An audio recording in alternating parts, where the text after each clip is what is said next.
Very pleased that I'll be joined here at SB Nation by the one and only, the dashing, the debonair, internationally famous, one of the greatest hockey players to ever walk the face of the earth and skate the face of the ice. It is TJ Oshie. TJ, thank you so much for taking the time to join us. Yeah, thanks for having me. I appreciate it. Wow, what an intro. That's That's awesome. I got to bring you to my next speaking engagement and throw you out there. that's my job. I want to start with the most important thing, and I know you're a golf fan. I was, do some research, do some prep work. I'm a professional, right? Browsing. I'm always interested to meet famous people, famous athletes. I don't know how much you're using your Instagram, if people have burners or whatever. Dude, you follow a lot of golf accounts. Like I saw PGA Tour, I saw Golf Channel. I was like, okay, this guy's like kind of standard. And then I got deep into the weeds. Like you are following some hardcore golf stuff. So it's not just like a hobby for you. This seems like to be your full, recreational, like everything that takes away your time. Yeah, I mean if I had the healthy discs to play golf full time, like I would 100% make a run at it, right? I know it's hard on guys and it's expensive and you don't make money until you get to the top of the crop, but I would really enjoy, even just trying to win like a club championship or something. But unfortunately, the body hockey took a toll on the body, and so I can only get maybe one, maybe two rounds a week before I need to just lay down for a couple days. You know what though? A round a week is pretty good for most people. You know what I mean? Most dudes, most husbands, fathers, they can get around a week. I think they're feeling like they're coming out on top. You know what I'm saying? Well, in Minnesota, once a week is only about 12 rounds a year. That's So true. yeah, the golf courses aren't open as much up here, but no, yeah, I'm a golf nut. Like when I close my eyes at night, I'm a tough sleeper, and so I'll just close my eyes and play 18 holes of Mm. the American Century Championship down in Lake Tahoe and try to and I'll play it for real, right? I'll make some bad shots out there, but Yeah, I yeah. respect that. Yeah, I Yeah. respect being like, oh, I wouldn't clear that. You know what I mean? Yeah. Just like, being fully grounded. I love that. Yeah. As we segue to hockey, if you compared your hockey career to, because it does seem like you have a firm grasp on golf, to a PGA Tour player of the last 20 years, like who do you think you are? You know what I mean? Like I'm always kind of curious to see who you measure yourself against. Gosh. I'm trying to think who that would be. Last 20 years. I'd say my game for the most part is and obviously let's remember like on a very amateur, not good golfer, but Sure. just style per se. Um, I tend to be like a little crazy, but I got really good hands around the greens. And I'm not a lefty, but like Phil Mickelson, like just kind of those shots where Yeah. you have no business getting up and down. That's kind of my game. I'm not saying he's wild off the tee all the time. I typically am, and so I get in a lot of trouble, but I always find ways to get out of it.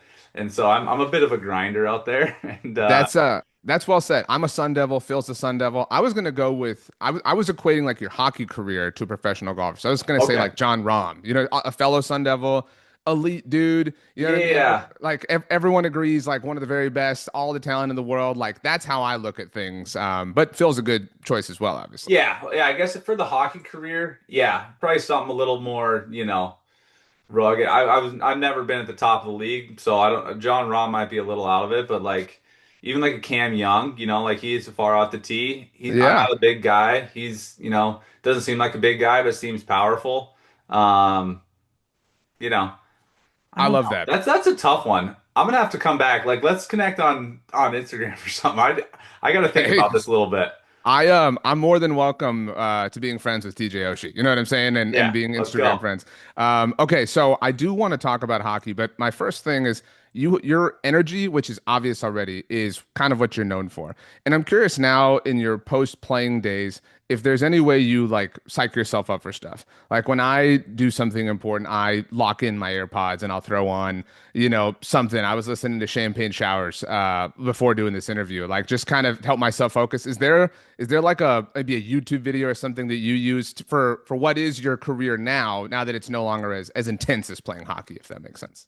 Yeah, I guess my 9-year-old, she's super into sports. Oh, this is a And good so way to like the go. car ride on the way to her games are like we're like amped up. Like we're ready to run through a wall when Yeah, till I we show collapse up by to the Eminem hockey type rink or the stuff. Yeah. soccer field or whatever it is. So like that's kind of my and on the sidelines too. I'm quiet. I don't I kind of I keep to myself and but like inside I'm like yeah like hit her like get out like get in there. But no there's this video by Jocko Willink. I don't know if you've ever seen it. It's called Good. Okay. Um, and it was kind of this thing towards the end of my career. I was going through a lot of injuries. The Caps weren't doing as well as we were kind of accustomed to. And I'd always watched this video, and it's very inspirational. And my daughter dislocated her elbow, I think last spring in soccer. And I showed her this video, and now most times we go to the rink, she's like, "Can I watch Good?" And she watches like this Jocko Willink video, and it's like 3 minute clip on YouTube that I think he like mashed together, and yeah, kind of just about like no matter what happens, like it's good, you can learn from it, or good, you succeeded, or whatever. That's excellent. The video has 15 million views on YouTube, so maybe you and your daughter are responsible for like a quarter of that at this point. Yeah, That's awesome. That's exactly what I was looking for. I know that you have a lot of things going on, and hockey is always on all of our minds. I'm a Bruins fan. I don't really have the chance to, rub that in anybody's face or anything like that, so I had to take the chance that I could. That being said, hockey reaches a different level of discussion because the Olympics are coming up, and we all, yeah, I also know you're a movie guy. You love sports movies from the 90s and whatnot. We all are under the same banner, not the Mighty Ducks one. But it is nice to all like the Summer Olympics. It was awesome when it was like, oh, so this is what rooting for Steph Curry is like all the time type yeah. thing. And so you have a new commercial but with Michelob ULTRA to help celebrate the Olympics coming together, where all these amazing athletes come together to celebrate what the Olympics bring out of Americans and everyone across the world. Yeah, and it's I was super excited that Michelob Ultra came knocking at the door and asked to be a part of it. The fact that they're partnering with Team USA, that it's in the Super Bowl, like a Super Bowl commercial is like that's I mean, that was That's never the even peak. Yeah. that wasn't on like the dream list because I didn't think it was possible. So Yeah. I try to leave things on there that were like somewhat attainable. And so super excited about that. Kurt Russell, who, for our era, like he was Herb Brooks, right? He won the Yep. gold, he was like that guy. Um, and then to hear and you kind of already mentioned it, kind of my energy, like my competitive spirit, to hear about like what the commercial's about, buddies competing for a Michelob Ultra, like a We've page all out been of there. my, Yeah. it was almost like they let me write the story. I probably would have thrown Kurt Russell in there too. And so, what an amazing, everything kind of coming together. My dad's favorite beer was Michelob Golden Light. So like, it was just like, it was almost like it was meant to happen. And, so I was super excited to be a part of it and um, bring in hockey to a Super Bowl commercial. First time NHL players are back since I was there in Right. 2014. Um, I mean, the world's largest stage, the Super Bowl. Like, I know most people I know like watch Super Bowl for the commercials. Like that's what they're into it for.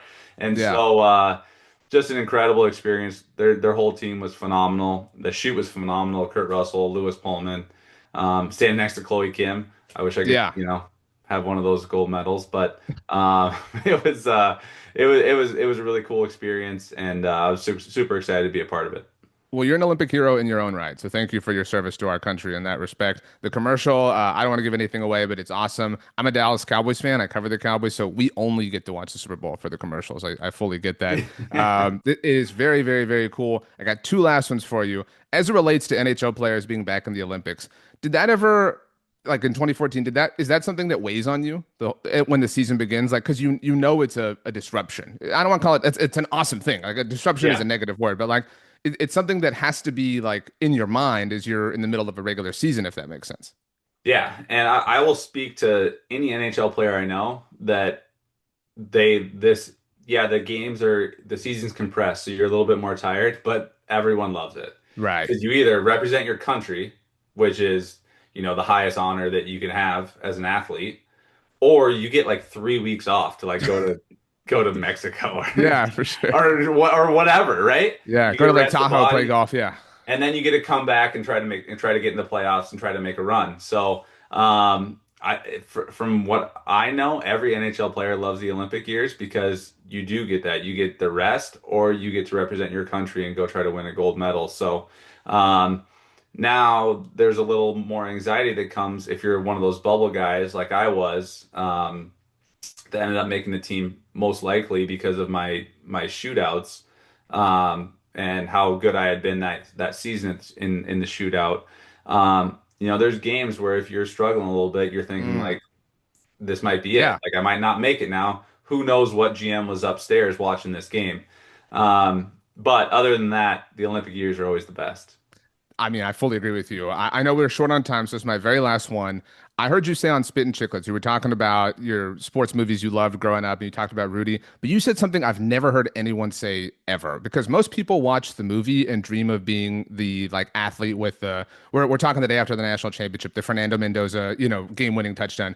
You said you dreamt of being Charlie Conway and handing the clipboard away and giving your spot to someone. I've never heard that be somebody's dream before, but it does speak to you. We're talking about leadership and wanting to be that type of leader. That's such a unique thing to feel as a child. Yeah, I don't know what it was, but I don't know if maybe I did something when I was younger, but it always I always had more pride in like doing something that my teammates loved Mm, more than something that would be the guy scoring like the game-winning goal. sure. And at times, maybe it would have been great for me to like stop trying to do everything the right way because I'm trying to, lead by example and, cheat for offense at one time. Maybe I would have had a couple more goals. Maybe I would have finished my career with, 700 points instead of 600. And I don't know where I'm not a stat guy, but Right. I'm, Okay. I'm I'm up there in the 600s. Sure. But it's just kind of who I was. And so Charlie Conway was kind of that guy. He was the leader, the captain of the team. Giving up his spot, like that would be hard for me because I'm super competitive. But if it was a team thing, I don't know. That was just, and like I said in Spit and Chicklets, like those were like in my mind, I get so ingrained in like a movie that like it was real. That really happened, and Yeah. I want to be that guy, and I'm gonna be that guy one day. So, yeah, I'm just I always love the team first mentality and doing what's right by the team, and sometimes that sacrifices a little bit of personal success. I don't think that you went about it the wrong way at all. That's why you're a perfect fit for Team USA. That's why you're a perfect fit for Michelob ULTRA. That's why you're a great golfer. You know what I mean? Sometimes you got to lay up. Sometimes you got to have a bigger picture in mind. So TJ, you're the man. Really appreciate the conversation. Let me know what RJ Ochoa on Instagram. What player you feel like your hockey career matches up Yeah. best with? It could be any era. It doesn't even have to be the last 20 years. I got. I'll I'm gonna change the dig game. in here. I'm gonna. Yeah. I'm gonna dig in here. I got a game I got to cover in a couple days, but I'm gonna limit that prep because I gotta get this right. Well, enjoy. I'm glad you're getting to enjoy life in a whole different way now. Congratulations on everything. Thank you for all the wonderful memories you've given us as hockey fans, and best moving forward. Health, wealth, and happiness. Thank you, sir. You too. Appreciate it. Appreciate it.